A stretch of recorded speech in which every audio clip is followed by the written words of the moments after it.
We're going to have a tremendous victory. We love you. Thank you very much. Thank you. Thank you, everybody. All right, guys, that is a wrap on the encore of the Donald Trump rally. We are going to now go to a live event. This is a live event featuring another GOP presidential candidate. His name is Christie. You may be familiar with him. Let's go ahead and listen in. Let's see. Every one of them. I got emails, phone calls, letters, protests on the steps of the Capitol, all the rest. And when you would talk to people, they'd say, no, you're right, Governor, you have to reduce government spending, but just not this program, because this program is very important to me. But those other 799 programs, well done, sir, right? You got to know that that's what's going to happen when you're the executive, and you have to put the earmuffs on and the blinders on. And you have to say, listen, I'm making these decisions. And literally, sir, the way we did it was they would read a line of the program, they would describe what the program was, they would describe how much the program was funded, and they would look at me and say, yes or no. Day after day after day. And I said no 800 times. And that's what we need at the federal level as well. We need a complete overhaul of the way this budget is done. We haven't had good budgeting in this country in almost a decade now, where you go through it, 13 different bills, review everything that's in them, separately approve all those bills. We have this huge thing that the Congress just did, this $1.15 trillion budget that nobody seems to have any handle on exactly everything that's in there and all the money that's being spent, and the public gets more and more aggravated by this. We need to take the same approach I took in New Jersey. So those are the 3 steps I would take. Entitlement reform, work hard on growth, but also then you got to go through that budget and cut that spending.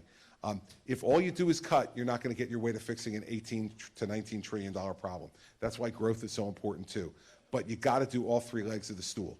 If you don't do all 3 legs of the stool, you have no chance of conquering it. Last thing I want to tell you, to be completely honest, is that in 4 years, as Cameron said, or 8 years of a Christie presidency, I'm not going to eliminate the $18 trillion debt. But what I hope to do is to lessen it, to lower it, to stop the continual spiral upward. And right now, the government just reported that we're heading back towards trillion-dollar annual deficits under the president's plan and the Congress's plan of spending. That is unacceptable. That is heading towards Greece. And that is not the kind of country that I'm going to preside over as president. It's not the kind of country I'm going to leave to my kids. And so those are the 3 things that I would do to go after it, remembering that that entitlement piece is the biggest and most important piece and will be the most difficult one to get done because of how emotional and contentious that issue is. But that's why I've been campaigning on it since April. Because when you elect me next November, I don't want anybody to doubt that you heard me say it. I don't want anybody to doubt it, because then when people say, wait a second, I didn't know, oh, no way, man. I gave this speech at St. Anselm's in April of 2015, and I was talking about it ever since. So I want everybody to know I've said it so that I have the political capital to get it done for you when I get there. And thanks for your question, really important.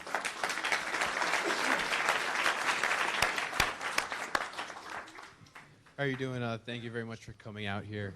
My question is about the cost of prescription drugs, something that I feel like keeps going up and up. And while the FDA, which I feel is important, sometimes may get in the way of either newer, more effective drugs getting into the market, or maybe they stop newer drug companies from being able to get in just from being weighed down. So I was wondering what your thoughts were on that and really just how to maybe help control the cost of prescription drugs. Sure. First off, let's start with the regulatory piece and the FDA. It is much too hard to get drugs approved in this country, and it's much too expensive. And every bit of expense that the government adds gets passed on to you. There's no magic place that gets absorbed.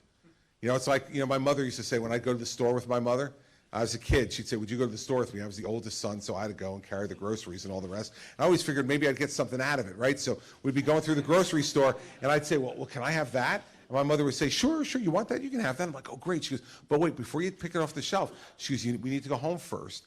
You need to go in the backyard, pick the money off the money tree, and then bring the money back so I can buy it. And I'd say, Mom, like, we don't have a magic money tree in the backyard. She's like, exactly. Right? So every bit of money it costs for them to comply with that regulation is passed on to you in the cost of these drugs.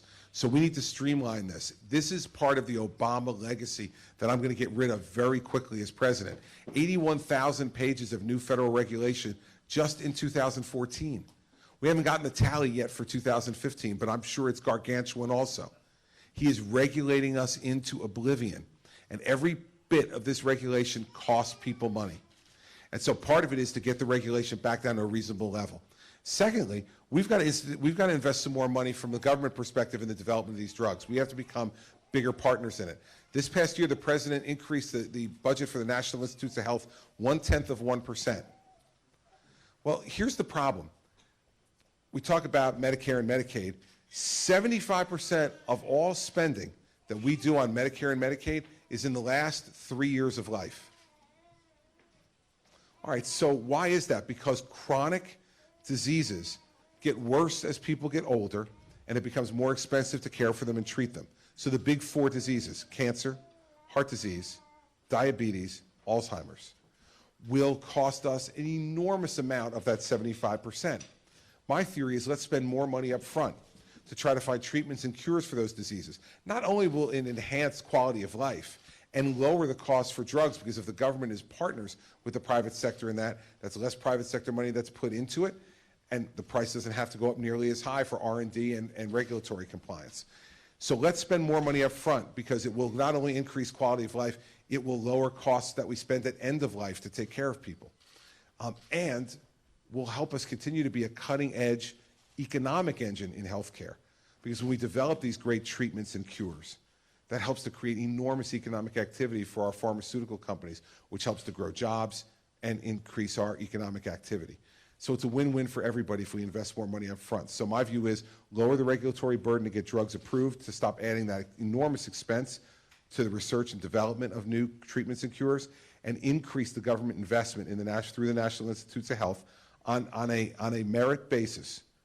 The ones that are showing the most progress, we invest in them to try to get them from progress to completion. That will help to keep costs down and help to bring new drugs to market more quickly so that people can be treated in a much fairer, better way, and the end of their life will have a much better quality to it than what it has now. So that's the way I would approach it.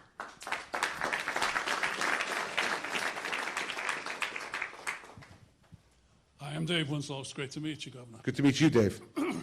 I heard a thought today, or I read a thought today, which was that the government participates so much in research and development, drugs and everything else, but it dovetails right into the drug question.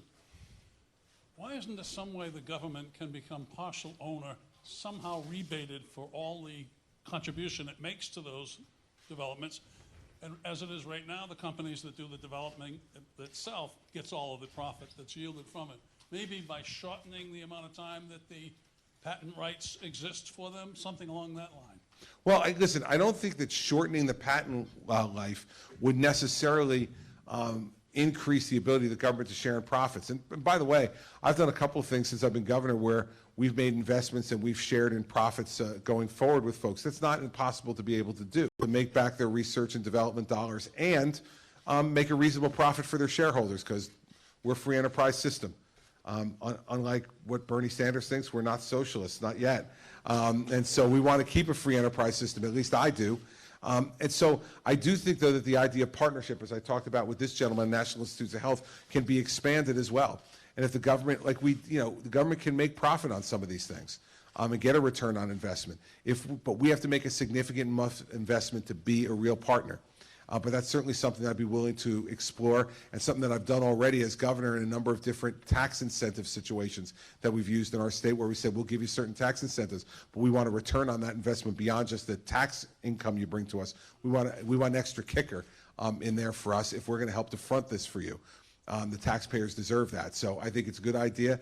I never thought about it in the context of the pharmaceutical situation, but I've done it in other situations in New Jersey. It's certainly something that can work. Good idea, Dave. All right, in the back. Yes, my question is, in your opinion... 5 minutes or so.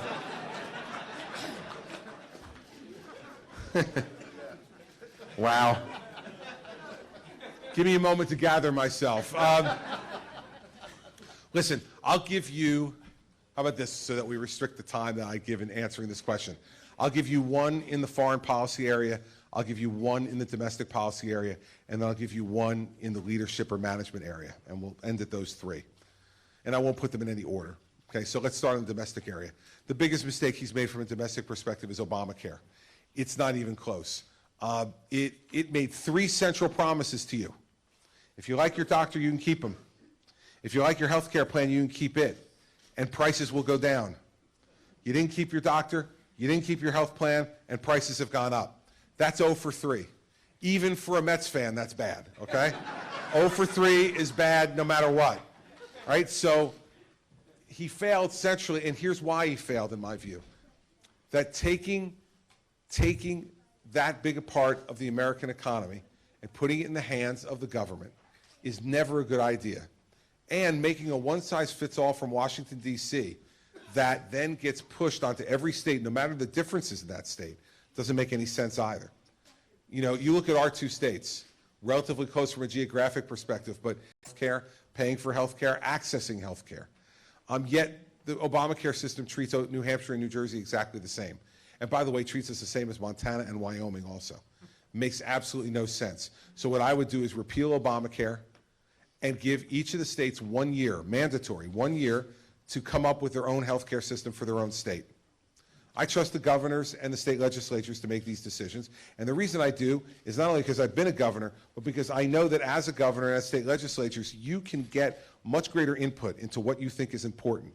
So if you think, for instance, in New Hampshire, that portability of insurance is very important, given how many people travel from New Hampshire to Massachusetts to be able to go to work back and forth, both ways, and that you feel like if you have a good employment health plan and you leave your employer to take another job, that you should be able to take that health plan with you. If that's important, your legislature can put it in. If you think it's important to have your kids stay on your health plan until they're 26 years old, you can put that in. If you think it's important to cover pre-existing conditions, you can put that in. But it's going to be the decision that all of you make, and then what's the cost driver in that? Going competition. The Obamacare thing on the domestic side is almost a runaway winner. But on the foreign policy side, this president has so messed up this world that to me it's really a tough race. But I think the Iran nuclear deal is the worst thing he did, and here's why. He has given and will give over the course of this agreement over $100 billion in money to the largest state sponsor of terrorism in the world. And he thinks somehow they're going to, what, build highways with this? You know, we know what they're going to do with it. They're going to fund Hezbollah and Hamas, the Houthis in Yemen. They're going to be causing problems all over the world and propping up their client in Syria, Assad, who's already killed 250,000 of his own people and used chemical weapons to do it.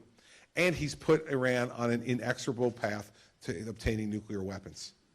And I just think that a regime like that stones women based upon allegations by their husbands, that hangs homosexuals from cranes in the street because of their sexual orientation, and that sponsors terrorism around the world is not the type of regime we should be trusting getting anywhere near a nuclear weapon. Third thing is that the president and his leadership in this country has fallen woefully short of the promise that he made in 2008 to bring hope and change. Now, none of us really knew what the heck hope and change was, but darn, it sounded good. Sounded good to a lot of people, and a lot of people voted for it. And he's an incredibly articulate reader of a teleprompter. The guy's really good at giving a speech. He really is. See how well I hide my teleprompter here? You don't even see it. All right, but he's an incredibly articulate reader of the teleprompter. But here's the thing. We should have known he was going to fail us. He was a first-term United States Senator who had never managed anything larger than a 30-person Senate staff. And we hired him to be in charge of the most complex government the world's ever known. How the heck could we have ever thought he was going to succeed? I mean, and by the way, we in the Republican Party are starting on the same path here. We've got 2 first-term United States senators, nice guys, both of them. I agree with them a heck of a lot more philosophically than I agree with Barack Obama, but it doesn't matter. These guys have never managed anything. Rubio and Cruz have never managed a thing. And yet we're thinking about making the same mistake from a leadership perspective that the Democrats made and our country made 8 years ago. He failed us because he ran for the presidency when it was politically advantageous, not when he was ready. Now, I didn't run for president 4 years ago, despite a lot of people asking me to do it. And the reason I didn't run was because I knew in my heart I wasn't ready. I'd been governor for 18, 19 months. I was not ready to be president of the United States. And I saw the political advantage last time. I saw the field was small and relatively weak, and that I was the new guy on the block and exciting and all the rest of that. So heck, why not take the chance? Here's why not take the chance. The only thing worse than running for president and losing is running for president and winning when you're not ready. We got to be right because we make the right decisions. and to put a first-term United States Senator back in the Oval Office immediately after the last 7 years we've just had is crazy. These guys aren't ready. And I will tell you, you saw it on the stage the other night in the debate. You see them twist themselves into pretzels on that immigration question after she showed that video of them, right? Now listen, the easiest way to answer that question would have been this, right? I changed my mind. That's it. How about I've changed my mind on things as I learn new things and get more information? Guess what? Sometimes I change my mind. I bet you do too. And that's what good, smart, mature, breathing, living human beings do. But they can't help themselves because they're from Washington, right? So they think, uh-oh, I'm going to be called a flip-flopper, or in Marco's case, a flip-flop flipper, right? I mean, because he did a double flip, right? So he's so worried about that he tries to convince you that what you saw you didn't see and what you heard you didn't hear. And Barack Obama does that all the time. Look at the State of the Union address. I mean, I called that thing story time with Barack Obama, right? I mean, the country he was talking about and the world he was talking about, maybe I've been sleeping, but I don't see it. Maybe this is his dream. That's what happens to you when you don't ever have responsibility for the outcomes. When you're in the United States Senate, you vote and you hope that, the president goes ahead and takes care of the outcomes. When you're the governor, right, let's take 2 weekends ago. When there's a snowstorm in your state, right? When there's a snowstorm in your state and you go home to take care of it, they don't want to hear from you, well, I authorized the right amount of snow removal equipment, and I put the plows on the front of the trains, and so everything should be fine. I hired you to turn the power back on. And so last weekend I went home, the roads were cleared by Sunday morning, the trains were running by noon on Sunday, the power was back on for all but about 500 people by Sunday evening, and everybody went to work on Monday morning, right? I knew I had to do that because I'm a governor and I'm accountable. So the biggest disappointment in Barack Obama was that he decided to pursue the presidency at all because he was so grossly unprepared that when he caught the garbage truck, he didn't know what to do with it. And in the United States, we can't have somebody who catches the garbage truck and then doesn't know what to do with it. You walk into that Oval Office the first day, you sit in that chair, you better not sit in the chair, spin around and go, isn't this exciting, I'm president. You better sit in that chair, look out that door, call your chief of staff in and say, okay, what are we doing today? Let's get to work. And know how to make decisions and be held accountable for them. So those are the things that Obama did, domestic, foreign, and in general leadership that I disagree with. And I put in a cautionary tale to the rest of you. You all are going to be making this decision. Okay, I was going to make some decisions tonight and pass the ball to you at about 10 or 11 o'clock Eastern time tonight. And you're going to have to decide who continues to move on in this. You all are going to decide it. And I just caution you, let us not repeat history. Those who ignore history are doomed to repeat it. We don't want to do that here. So that's my answer to your question. And it was like about 6 minutes, so relatively restrained.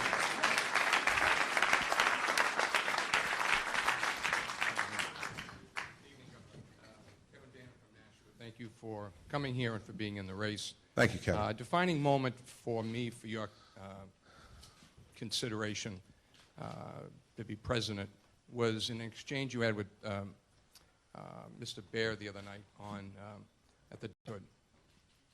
And I think that that is a subject that I can directly influence if I put in the right chief executive officer given the legislature. And that I can influence maybe the next 4 Supreme Court justices who will define our lifestyle and that we have and moral status and so on. And so, and it's also something that I think I'm accountable for to God.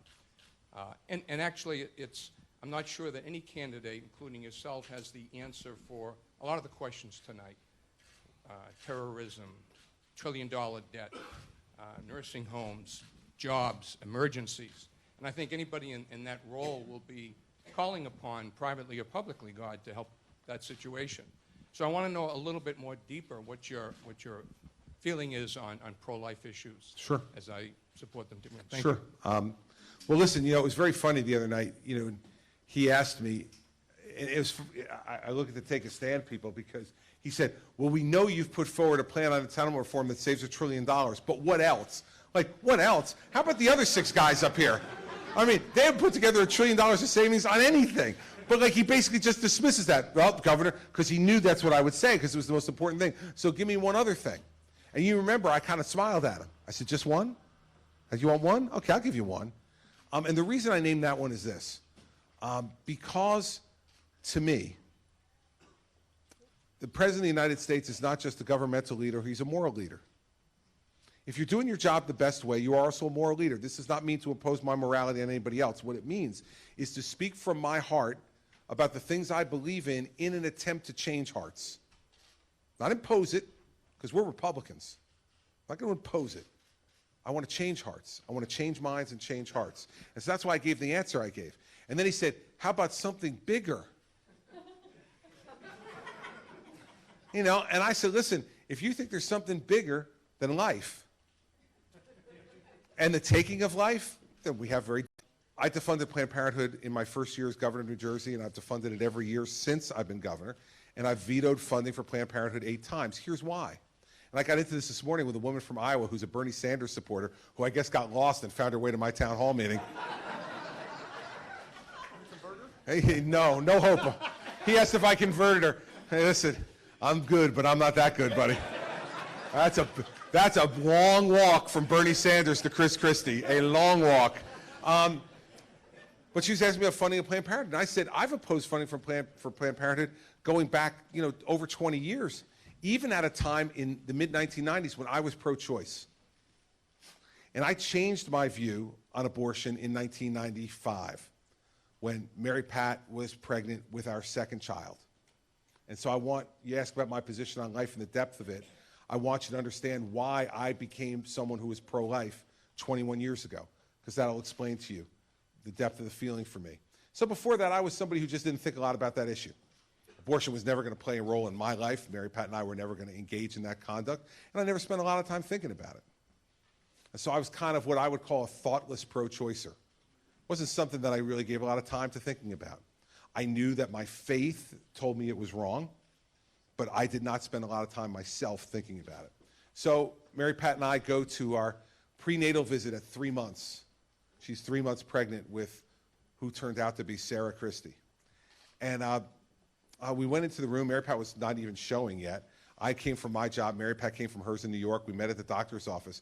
And the doctor began his examination of her, and he put the Doppler on her abdomen to listen for the heartbeat. And for the first, I heard that heartbeat strong and certain. I'd never heard that before. I don't know where I was when our oldest child, Andrew, had the 3-month visit. I think I probably didn't show up, is my guess. I was in court or doing something else. But this was the first time I'd ever heard it. And I tell you, it profoundly moved me. And I got into the car to drive back to work from the visit, and I said to myself, under my position on abortion, that's not alive. And that's a life. And that child is alive in there. I can't be this anymore. And it was that moment that I turned. My heart and my mind turned from being pro-choice to being pro-life. I think if you have that type of conversion that is governed not only by your head but by your heart, that you understand that that's possible for anyone. So as president, what I'd like to do is to talk about those experiences, to talk about why I feel the way I feel and who I was. And this is a contrast to what I was talking about before on Rubio and Cruz and not being willing to say they changed their mind. Now Rubio runs some ad about me that, like, I was pro-choice in 1994. Guilty. Yeah, I was, and I changed my mind.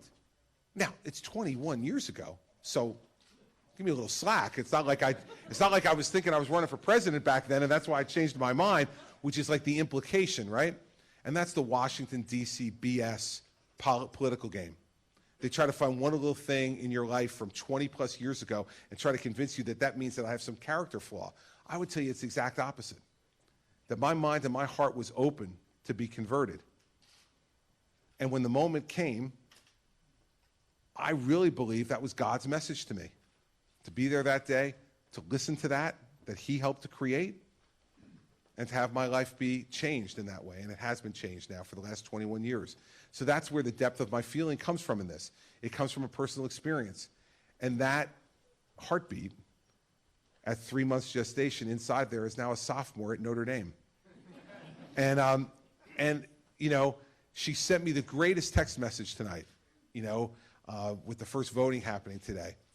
It tells you how special it is to be a parent. She said to me, I just want to let you know I was thinking about you, and I really hope that you kick butt tonight.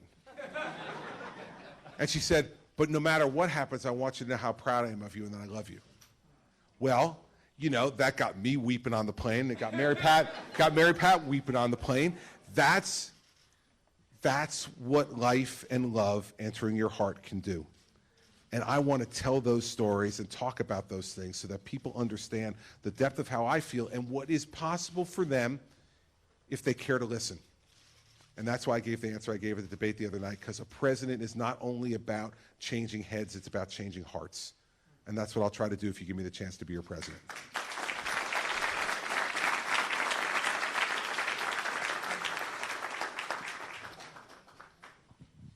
Thank you, Governor. Kathleen Moon, I think I drove the furthest. I came from Montana.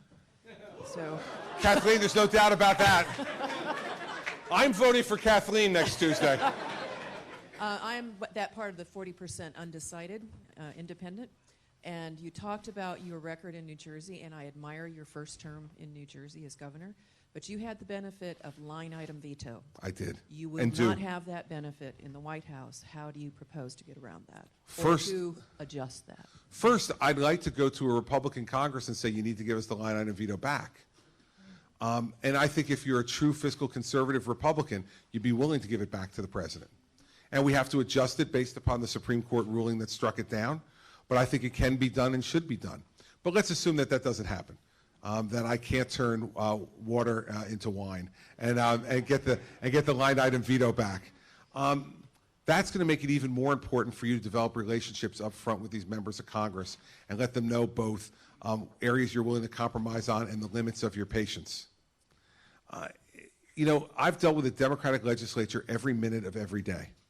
Now, yes, I've had the line item veto, but I want you to know that out of my 6 budgets, I've only used the line item veto twice. 4 of my budgets were negotiated budgets with the Democratic legislature that have reduced spending. And so the line item veto is a good threat to have to help them negotiate, no question. But in terms of the execution, I've only had to use it twice. And I used it twice so aggressively, nearly $5 billion between the 2 budgets, they never want to see it used again. You're going to have to do the same thing with the overall veto. You're going to, if you don't get the line item veto back, you have to let them know that if they go too far, that I will veto the whole budget. And you don't want that to happen because of all of the downfall will happen. I wouldn't want it to happen. But if they continue to run up debt, as this gentleman is concerned about, if they continue to add to our children's burden and our grandchildren's burden, then I'm sent there to stop it. And unlike these folks that we sent to the House and the Senate who said they were going to stop it and then have capitulated to the president, I'm the executive. I have the ultimate responsibility. And nothing happens without my signature. And if they try to do that to me and they won't give me the line item veto back, then I'll use the regular veto. And it will be an ugly, ugly moment for America. But you know what? I'll tell you one quick story from New Jersey about this. When I had that $11 billion deficit on the $29 billion budget in my first year, the Senate President and the Speaker, both Democrats, came to me and said, listen, Governor, we know you promised in the campaign not to raise taxes, but you're going to have to. Because we're not going to get out of this problem without raising taxes. And they had that sly little grin on their face, right? Like, we got this guy. We set up this problem, and now we're going to make him break his promise in his first year, and then they're going to kick his rear end out in 3 years, and we're going to be rid of him. And I said to them, listen, fellas, I know, and they said, and if you don't increase taxes, by the way, they said, we'll close the government down. We won't send you a budget. Now, they had done this to my predecessor, who was a Democrat. They argued with each other about how high to increase the sales tax. Half a point or a full point. And because they couldn't agree on how much to increase it, they closed the government. Only Democrats would close the government arguing over how much to increase taxes. Not whether to, how much to, right? So I knew they had closed down the government on this poor guy. And And he did silly stuff like he said, this is an awful crisis, and he moved a cot into the governor's office and said, I'm going to sleep on this cot until this crisis is resolved, right? I don't know which aide gave him that idea. So I call these guys in. I say, listen, I know you played this game with the last guy, so I want to let you know that here at the State House, we're under new management. And so you can do that if you want. You send me a tax increase, I'm going to veto it. After I veto it, if you're going to close down the government, go ahead and close it down. But I'm not moving any cot into this office. I said to them, look at me. What cot am I going to sleep on? All right? There's not a cot that I've met so far that I'm going to want to be sleeping on for any period of time, right? So I said to them, here's the deal. If you close the government, that's fine. I'll get in the black SUVs. I'll have the troopers take me to the governor's mansion. I'll go upstairs. I'll order a pizza. I'll open a beer, and I'll watch the Mets. And when you reopen the government, call me, and I'll come back. But until that time, I'm going to hang here, and believe me, I'll be taken care of very nicely. See, part of the Barack Obama problem is he doesn't say what he means and means what he says. You need to convey to people that when you make a threat, you're going to follow through on it. It's the same thing they asked me in the debate a couple of debates ago when they said, you said you set up a no-fly zone in Syria. What would you do if Russia flew into the no-fly zone? I said, well, I would have already warned Mr. Putin that he could not fly into the no-fly zone. That's why it's called a no-fly zone. And they said, yeah, but what if he did? I said, well, I'd shoot the plane down. And they said, well, and Rand Paul, you remember, Rand Paul was sitting next to me, went nuts. He said, he's going to start World War III. You know, and I, like, no, the way you prevent World War III is by acting. The way you prevent a crisis like this from a budgetary perspective without the line item veto is by saying to them, listen, I'm willing to listen to you. I understand you have principles. I understand we're going to have to compromise on certain things. I totally get that. But here is the end line of my compromise. And if you go over the end line of my compromise, then I'm going to use the tools the Constitution gave me to enforce the end line of my compromise. And if they try me, I will do it. And if anybody looks at my career, whether it was 7 years as a federal prosecutor when I came in and said, I will no longer stand for Republicans or Democrats corrupting their public office, and I will send them to jail if they do so. And they thought, yeah, sure, right? 130 convictions later of Republicans and Democrats without a loss, and 10% of the New Jersey state legislature. Now imagine that. I prosecuted and convicted 10% of the state legislature and then ran for governor and won. You can imagine the welcome wagon that was waiting for me at the state capitol, right? I made one of my prosecutors my chief counsel. He said none of the legislators will talk to me because they think I'm wearing a wire. I keep trying to tell them that was my old job, not my new one. So if you look at my career as a federal prosecutor, look at my career as governor, whether it's the exercise of the line item veto or that story I just told you, or any number of other instances where I've said I'm not going to do something and therefore I won't do it, it does impose discipline. Because you're the only one who's elected by all the people. And so that's the way I would go about it.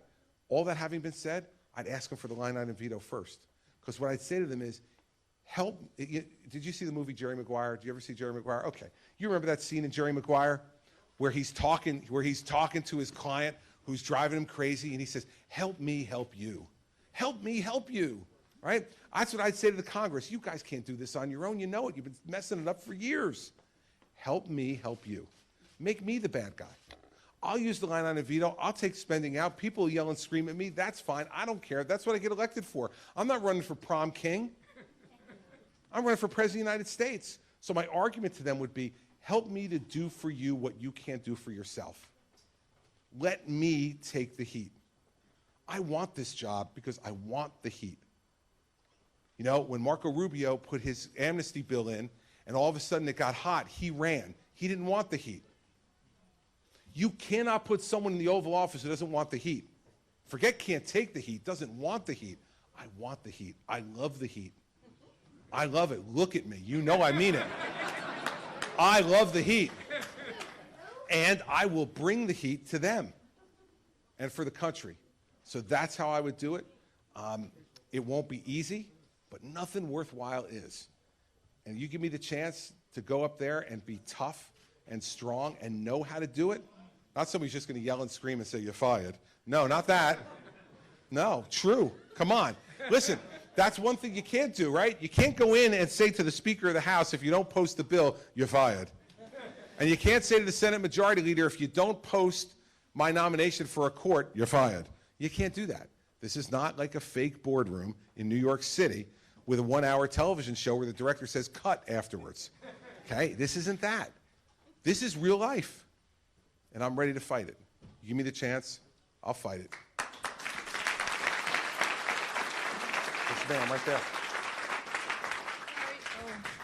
Hi. Did you run into any potholes coming here? Here in New Hampshire? Yes. No, the roads are beautiful in New Hampshire. Everything in New Hampshire is lovely and fabulous. I love it here. I love it almost more than New Jersey, but not quite. Actually, my concern is military spending, and specifically the F-35 program. What's your concern about the F-35? And they're going to order 2,400 of them. Also, the program is really out of control. It's 7 years late, and over, I've forgotten how many billions. It's a lot. Yes, it's horrible. And I'm thinking. Point of view. You want me to respond to that?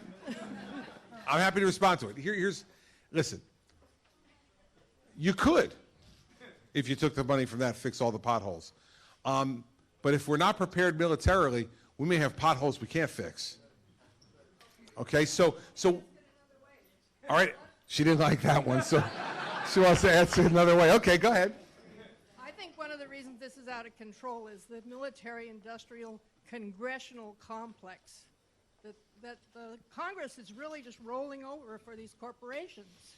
You know, it's interesting that you say that in an era when military spending has actually been cut significantly as opposed to being increased.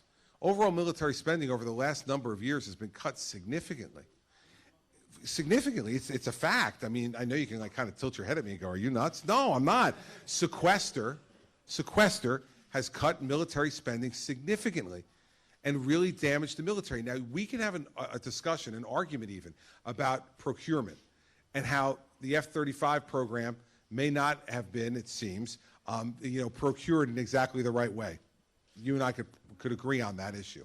Here's the place where you and I are going to have disagreement, but I'm also going to give you a fix for your pothole situation, because I'm a governor, so we know how to fix potholes, okay? First, what I tell you is that the sequestering the way the president and the Congress both, they're both guilty in this, have done this, is it's across the board cuts that have cut everything. That should not have been the way it was done. You should have given discretion to the Secretary of Defense to cut in the places where he thought that it could be afforded to be cut. Instead, what we've done is we've made the military overall weaker, and we're going to need to rebuild large portions of it, because we have the smallest army we've had since 1940, 440,000 soldiers. We have the smallest Navy we've had since World War I. We're down to 260 ships. Remember when Reagan got into office, he was talking about a 700-ship Navy. We're down to 260 ships. This is a military that is much, much too small now. Programs just don't work. Well, then you can't do the ones that don't work. But it doesn't mean that we don't invest in our military, because if we don't, you're going to see what's continuing to happen around the world, which is we're getting pushed around. And we're getting pushed around because people know we're overextended. Here's the other part of this that makes it bad for our fighting men and women, is because we have fewer soldiers and fewer Marines and fewer members of the Navy than we've had in decades. Their deployments are more frequent and they're longer. Now, when those deployments are more frequent and they're longer, they are put at greater harm physically, but even worse, greater harm psychologically. And we have so many of our fighting men and women who are coming home and committing suicide, engaged in substance abuse, having other mental health issues. This is not the way, in my view, we should be treating the people who volunteer to serve our country. So we got to find a balance. Now let me fix your potholes, okay? Part of my corporate tax plan says that we will cut the corporate tax rate from 35% to 25%, because right now we're the highest corporate tax rate in the world. That we will end the double taxation of money, so that if you're an American company and you make money overseas and you pay tax overseas, that when you bring your money back, you don't pay tax again, right? Bad idea. So what's that led to? It's led to them keeping $2 trillion or so offshore. So here's the deal I want to make to fix your potholes.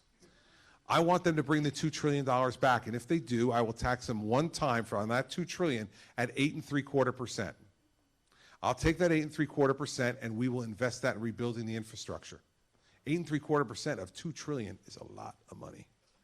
Okay, and we can rebuild roads and bridges, help to strengthen our electric grid, and expand internet access around the country. Those are the kind of infrastructure things that we need to do, and we could do it with found money, because right now 35% of zero is zero. They're not bringing it home. We induce them to bring it home and get them to pay 8.75% tax on it. We then take all that money. It never goes to Congress. I want it to go directly into a fund that pays for infrastructure and works with the states to have the states do as they do now, match it dollar for dollar. So we'll take that 8.75% and we'll make it 17.5% when the states match it.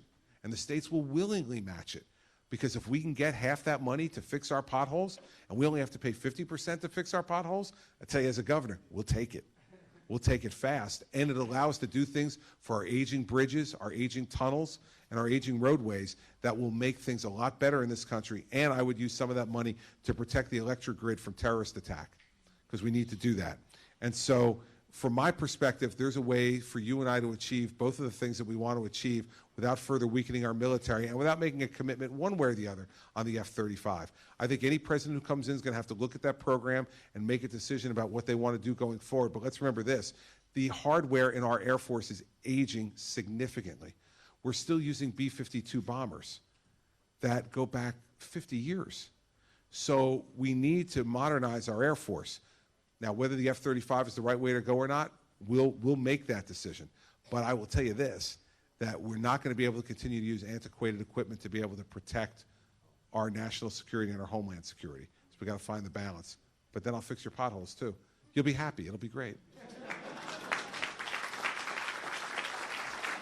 Gentleman all the way in the back. Yes, sir. See his hand up there? He can do it without the microphone. He's got a strong voice.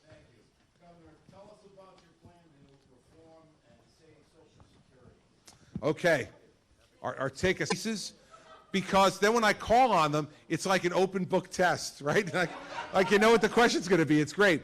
Here's what we do. Remember this, as I said before, we have a 12-point plan to deal with all the entitlements, not just Social Security, but Social Security, Medicare, Medicaid, Social Security disability insurance plan. And please go to my website, chrischristie.com, see it. It's scored by the Congressional Budget Office, not by me. It says it will save over $1 trillion over the next 10 years and solidify these programs for the next 30 years. So here, let me give you the two main points on Social Security. Point number one is we have to raise the retirement age. Why do we have to do that? Because we're all living longer. It's a good story. The average life expectancy of a woman in America today is 83 years old. The average life expectancy of a man is 79. See this lady smiling right here. It's not nice. And let me just say that 10 years ago, you were 6 years ahead of us. Now you're only 4. We're gaining on you. And by the way, the 4 years vacation you're expecting from us at the end of your life, you may not get. We may stick with you the whole time. You may be stuck with us all the way to the end. But we're all living longer for the reasons that this gentleman talked about, the continued development of pharmaceuticals in this country. Have allowed us to live a longer life and a better quality of life. But Social Security was designed when people died in their mid-60s. So now people are living 15 to 20 years on Social Security, much longer than they ever thought. We need to lengthen those tables a bit. So I would raise it 2 years, and I would phase it in over 25 years. So it would go up 1 month a year, every year for 25 years. So for those of you who are on Social Security now, it wouldn't affect you in the least. For those of you who are close to Social Security, it might affect you by a few months. So let's say for right now, you're within 5 years of collecting Social Security. Well, then you'd be within 5 years and 5 months. So it only costs you another 5 months, and I think we could all put up with that to be able to make sure that the system is solvent. And remember, when I run against Hillary Clinton this fall, she's going to say, Governor Christie has a Social Security plan that throws grandma off the cliff. Right? You know that one's coming, right? Just remember something. It takes grandma 25 years to hit the ground. That's a very high cliff. Very high cliff. Second thing we need to do is we need to means test Social Security.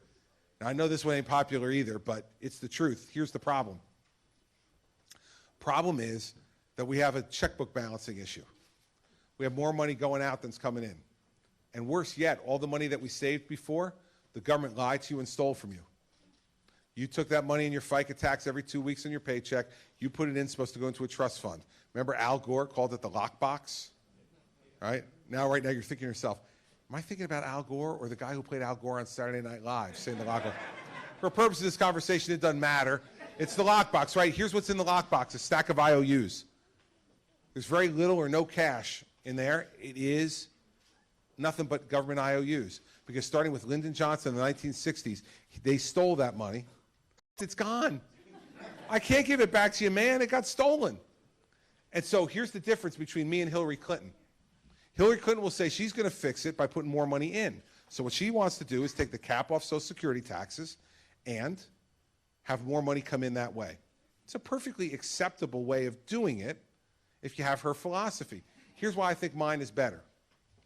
Let's say we opened up a new bank downtown here, and you went and you deposited some of your money in that bank. And then a year later, that bank went belly up, and you lost some of your money. 6 months later, guy comes to your front door, knocks on the door, and he says, hi, I'm opening up a new bank downtown. I'd like to have some of your deposits. And he comes to your door, and you look at him and you say, hey, wait a second. Aren't you the guy who opened up that bank a year and a half ago? I put some of my money in, and the bank went belly up, and I lost some of it. And he goes, oh, yeah, that's me, but I learned. Now, I have learned that people in New Hampshire are very nice, very courteous, very kind people. But looking at this guy, I don't believe for a minute he's leaving your front porch with any more of your money after he lost it the first time. So if that's the case, why would we give it back to the government? They stole from you before. Now you're going to give them more because they're going to promise we won't do it this time? Let me just tell you something about Congress, okay? If there's three choices, door number one, raise taxes, door number two, cut spending, or door number three, spend that pile of money that nobody's looking at right now and they don't want to have to do either door number one or door number two, they're taking door number three. Don't give them more of your money. We're getting at the same people. The people who would be taxed by lifting the cap are people who are more well off. The people who have $4 or $5 million in the bank are people who are more well off. We're getting at the same folks, but here's the thing. With my plan, you have no risk. You're not giving me anything more. I'm just spending less on the back end to balance the books. Her plan, she's putting more in, and you got to trust her. Because if she spends that money on something else, we're still going to have to cut benefits on the back end. And maybe those cuts will even be more severe then. Those are the two things I do on Social Security. It lengthens the solvency of the program and solidifies it by saying to a certain group of people, listen, we love you. We thank you for paying into the program. But you know what? This country's been very good to you. You've done very well by you, and we've done well. We've done well by you, and you've done well by us. And you know what? I don't think you want to take that money if you think it's going to mean that your neighbor who worked hard and played by the rules but wasn't as fortunate, is not going to have rent or heat or food. Social Security was designed to make sure that no one in America grew old in poverty. I want to make sure that doesn't happen. And the only way to make sure that doesn't happen is to make it solvent. And the way to make it solvent is to spend less, not to take in more. Anytime this government takes in more, they find something else to spend it on. And you don't want to do that. And I've already filled that lady's potholes anyway, so what do we need to spend more money on anyway? All right? Now, my staff is telling me I could take one more question, which means I will take two. And here's why. Because I want to prove to them that I'm still the boss, okay? And by the way, you laugh, but here's the thing. You know what it's like to run for president? You got people who surround you every day, all of whom are younger than you, and they tell you where to go and what to do every minute of the day. So guess what? This is the only place right here where I am free from the tyranny of the young. They can't take my microphone. I'm keeping it. All right, so we'll do two questions. We'll go this gentleman here, and we will go to, hold on, yeah, this young lady over here. She's very cute. We're going to take her. So here, you take mine. Oh, I'll take yours. I have Kathleen beat. I came in from Taiwan to make sure my vote would count. Sorry. He came in from Taiwan. You're a loser.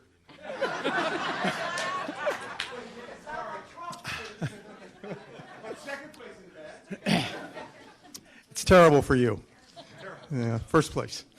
I have a son who's a Marine, and he's in what might be called a difficult area right now. So I told him, just keep your head down for 1 year. Help is on the way. And I hope you're part of that help. I live in Taiwan now. I've kept my voting residence here. My last boss in government was the front runner in the other party. So I know a little bit about that part of it. But here's my question for you.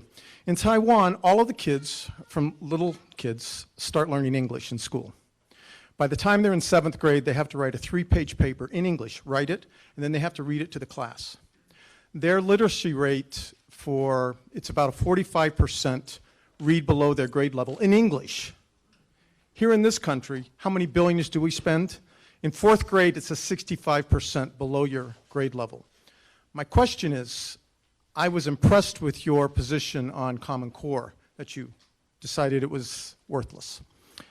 They teach phonics there. Do you know anything about that? And what would you do to upgrade our school system here? You know, the biggest problem, I think, we have two big problems in our school system in the United States right now. The first one and the second ones are connected. It's a lack of accountability, and that is directly connected to the fact that we have allowed the teachers' unions to dominate the decision-making process in our school systems. How do they dominate? As anybody dominates in this world, with money. So let me give you an example. In New Jersey, it is required by state law that anyone who works in a public school is a member of the teachers union. Required. And you have to pay $731 a year in dues. Required. Now, you can opt out, but when you opt out, you pay 85% of $731. So you save, you know, yeah, you save $100, and you don't get like to go to any of the meetings or do anything else. You're out. They raise $140 million a year. We have 200,000 members. $140 million a year, and they don't pay a nickel towards teacher salary, teacher health care, or teacher pension. It's a $140 million political slush fund to reward their friends and punish their enemies. I know this because they've spent over $20 million against me over time. Not during elections, in between elections. They spent $20 million. Because I've dared to say that someone who gets a job and gets tenure after 3 years should not have a job for life. That you should be judged based on your performance. Right? We do not judge education any longer based upon performance. We believe that length of time in the system equals quality. It does not. And we know that. There's no other business in this room where after 3 years you're guaranteed a job for life. And the fact is that the good teachers don't need that protection. Because the good teachers, man, we want to carry them on our shoulders out of the classroom at the end of every school year. We love the good teachers because they make our kids better and they defy those statistics that you give. But we got to demand accountability. And one of the ways to demand accountability in this system is to give parents choice. See, right now we have no competition in our educational system of any real weight. You go to public school, that's where I went. I went to public school K to 12. My parents didn't have the money to send me anyplace else. We had a good public school system, and I got a very good education, and I'm very fortunate. But if I had stayed where I was born in the city of Newark. My parents moved me out right before I was going to start school. If I had gone to public school in the city of Newark, I can guarantee you one thing, for sure, I would not be sitting here with you tonight. No chance. I'd be sitting here with you tonight. My parents moved me to a suburb with a good school system. They made the sacrifice to do that, and I got a good public education. But there was more accountability then than there is now. And so the only way to put accountability into the system, well, one of two ways: eliminate the teachers' union authority, which the Supreme Court may actually do this term, which would be interesting, to no longer be able to have it be legal to require folks to pay their dues. Mandatory. They choose to do it. And when they did that in Wisconsin, teachers union membership went down 65%. And I believe we should do, we should give parents choice. You want to send your children to a charter school, you want to send your children to a parochial school, you want to send your children to a private school, we give you a voucher for that, especially if you're in a failing school district. Because then we're setting up competition for those schools. And as the children leave them, they realize they're going to lose their jobs if they don't pick up their game. We do that in every other business in this country. You got to compete to win. Get an education. The single most important thing we're going to do to perpetuate American power and success, we don't. So I want competition in this game. And if I'm president, that's what I'm going to push for. Accountability through competition. And you look at what other countries are doing. Last thing, longer school day and longer school year. This is the one that makes me enormously popular with my own children. They cringe when they hear this. But here's the thing. It was based on the agrarian calendar, where our society is different now. And so we need our children to be in school for a longer day. We need our children to be in school longer during the year, especially the kids who are challenged. They need more time in the classroom to catch up. A lot of them don't have parents at home to help them with their homework. And I'm not talking just about broken homes. I'm talking about intact homes where people are working 3 or 4 jobs to keep a roof over their head. They're not home to tell them to read. They're not home to check their homework. We need to keep them in school longer so there's a teacher there to help them with those things so they can succeed. We need accountability and competition in the system, and that's what I try to bring as president.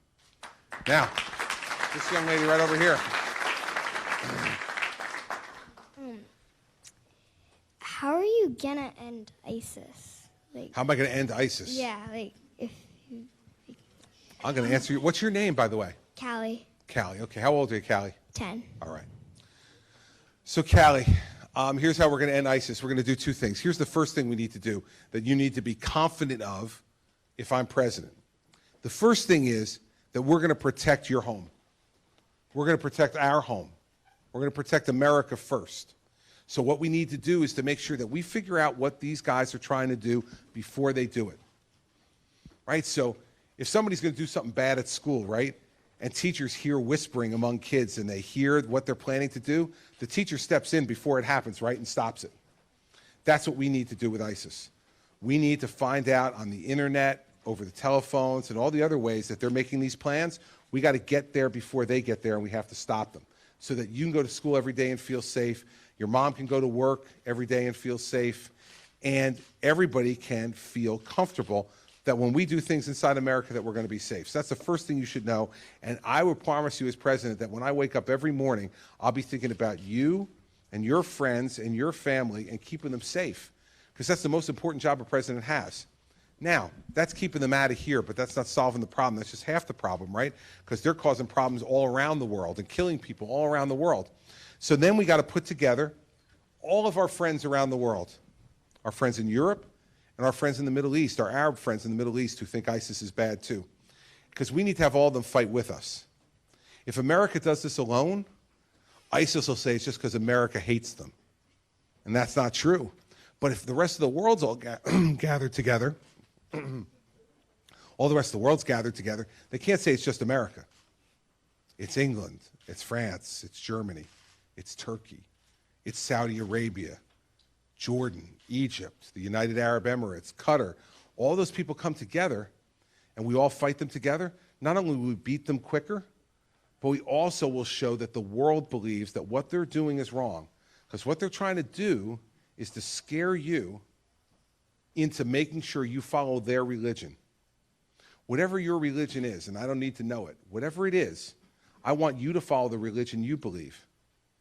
And do it however you and your family wants you to do it. And no one should be able to tell you what religion you have to follow or what you have to do. That's why we're going to have this fight with them, because I don't want them to be able to do that to you, and I certainly don't want them to scare you. So we need a president who's going to make sure that we keep you safe at home and that we take the fight on the road. And when we take the fight on the road, we do it not just with Americans, but we do it with a lot of our friends around the world. And it's going to be my job as president to convince those friends that they need to do it, that they need to help. So it's a really good question. 10th grade, 10 years old, that means you're in the 5th grade? Excellent. All right. Have a good year in the 5th grade, and don't worry about anything. We're going to take care of it, okay?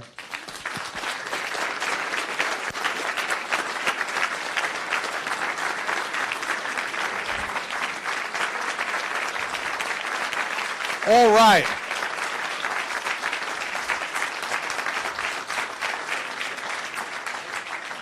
Thank you. I want to say 2 things to you before we go. Thank you for coming. I tell people all the time that when they get skeptical about democracy and politics in our country, that I want them to come to Iowa and New Hampshire. And the reason I want them to come here is because I want them to see you doing this. Because I know you can as you get ready to make a decision next Tuesday. That's incredibly uplifting for me as a candidate, and it should be uplifting for our whole country. Because it shows that our democracy really can work when citizens want to get involved and be informed and make decisions. And I have great confidence in all of you and the decisions you're going to make a week from tomorrow. Second thing I want to tell you is this. I was talking about that couple at the beginning. And, you know, this campaign has been very entertaining, hasn't it? We have been entertained in a big way for many, many months now. You know, lots of things that's been said that I've heard that made me laugh out loud, and I'm sure made you laugh out loud. And there's nothing wrong with being entertained in the middle of a political campaign. Political campaigns are long, especially for president, and we can't be deadly dour serious the entire time, because if we do, we'll just grind ourselves into the ground. It's okay for everybody to have a little fun and have some laughs. I think that's great. But you know what, everybody? Showtime is over. Showtime is over. It's time to pick a president. You know what? We're not electing the entertainer-in-chief. If we're electing the entertainer-in-chief, the race would be over. We're not electing the entertainer-in-chief. We're electing the commander-in-chief. We're electing the commander-in-chief for that couple in Iowa's son and for them. We're electing the person who's going to represent what we value to the rest of the world, how we conduct ourselves, how we present ourselves, what we're willing to fight for. That's who we're picking on Tuesday. That's who we're picking. And so, you know, I'm as much of a Showtime guy. I enjoy all the fun as well. But it is game time now. And when it's game time, you want serious players on the field. We made a mistake 7 years ago. I talked about it before in response to his question. We made a mistake 7 years ago. We can't afford to make another one. If we do, we won't recognize this country.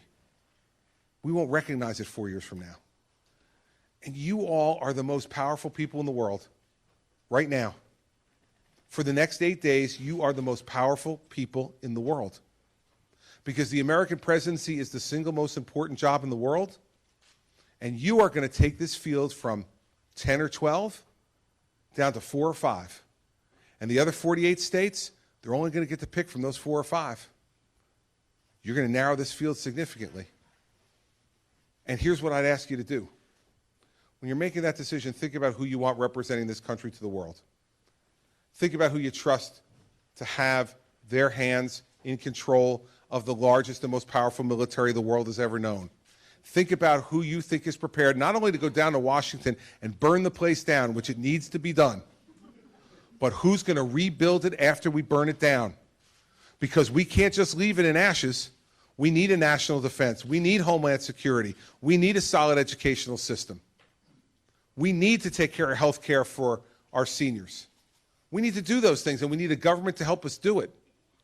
So the people here who just say they're going to go down to Washington and burn it down, hey, all right, I'm in. But who's got the ability, the experience, the maturity to rebuild it afterwards in a way that will be better than the way it was before? I've been doing this for 13 years. 7 years as the federal prosecutor and 6 years as the governor of what I lovingly call an unruly state. I have been in the most aggressive liberal media market in America for the last 13 years as a conservative Republican. You know what that means? There's not a thing, not one thing that Hillary Clinton can throw at me on that stage September that hasn't been thrown at me already. And every time I get hit with it, you know what I do? I get back up and I keep walking forward and I keep doing my job. There are no silver medals in this business, everybody. You win or you go home. And we cannot afford to have Hillary Clinton as the next president of the United States. So you better not nominate not only someone who you think will be a good president, but someone who you believe could stand up on that stage, look her in the eye, and prosecute the case against Hillary Clinton. Because that case needs to be prosecuted. And guess what? I'm the only one on the stage who's ever prosecuted anything. So you're going to want to send a federal prosecutor onto that stage. Hillary Clinton's been running away from federal prosecutors for the last 6 months. Make her be on the stage with a federal prosecutor in September. We'll see how that goes.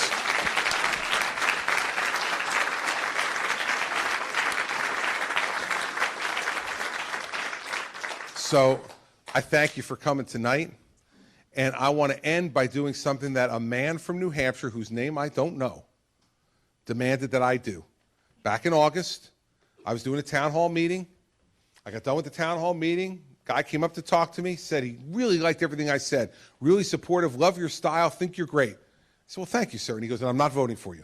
And I said, well, you're not voting for me. Why aren't you not voting for me? He says, well, you forgot to do something. And since you forgot to do it, he said, I'm not going to vote for you. He said, but I wish you the best of luck. He starts to walk away.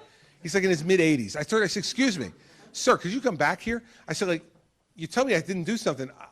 Could you please tell me what I didn't do? so that I don't make it. I kept sitting there waiting. Is he going to ask for the vote? When's he going to ask me for my vote? You ended the darn meeting. You never asked for my vote, so you're not getting it. And I said, okay, all right, I get it. I said, can I have your vote? He said, too late. I said, too late? It's August, man. You're not voting until February. And he said, all right, I'll make a deal with you. I'll come back to another one of your town hall meetings, but I'm going to come when you don't know. And I'm going to sit in a place where you can't see me. He said, I'm going to see if you followed my instruction. And if you did, I'll give you a chance to earn my vote. But if you don't, that's it. So I have lived in mortal fear since August that he is here somewhere and that I'll forget to do this. So I won't forget because it's important for me to do it. And he was right. And by the way, after I said, okay, I'll do it, we shook hands. He walked away. He took like 4 or 5 steps away from me. And then he turned back and he looked over his shoulder and said, and by the way, that's the way we do things in New Hampshire, son. So I'm asking you for your vote tonight. It's 8 days away. I know a lot of you are still undecided. I know a lot of you came here tonight because you're undecided. You're trying to pick between a couple of different candidates. I understand that. It's not easy. There's a number of really good candidates in this race. There's a number of men on that stage that I really admire. And I understand that it could be tough to select among us. But it's deciding time. And I'm asking for your vote because I have been challenged more than anyone in this race. I have faced more challenge and more crises than anyone, and I'm prepared to deal with more. Like I said to our friend from Montana, I'm looking for the heat. I'm not looking to run away from it. I'm looking to run into it because that's what brings excitement and challenge to my life. To run into the heat, to face the heat, and to solve the problem under the heat. That's the kind of president we need now. We've had Mr. Cool for 7 years. You don't want Mr. Cool anymore. You want someone who's going to understand the depth of our problems and is going to grab them and wrestle them to the ground and do the best he can to fix them. There's no one in this race better prepared to do that than I am. And you're going to make the difference one way or the other a week from tomorrow. And so I'm asking for your vote, but more than that, I'm asking for your trust and your confidence. If you give me your vote, I'll get to the White House and I'll be gratified. But I cannot be a successful president if I don't have your trust and your confidence too. Because I'm going to have to do some difficult things. I'm going to have to make some decisions you're going to disagree with. I'm going to have to grapple these difficult problems, and the only way that I'll be able to do it successfully is with your trust and your confidence. And if I have that, if I have your trust and your confidence, then we can have a successful presidency. Our presidency, not mine, ours. We need a successful presidency in this country. We're starving for a successful presidency. We haven't had one in a long while, and we need one again to help to lead the world and to help to make our country a better place for our children and our grandchildren. And so I'm ready for the job. I wasn't ready 4 years ago, and that's why I didn't ask you for your vote. I couldn't come in front of you in good conscience and look you in the eye and say, I want your vote and I'm ready to be your president, but I'm ready.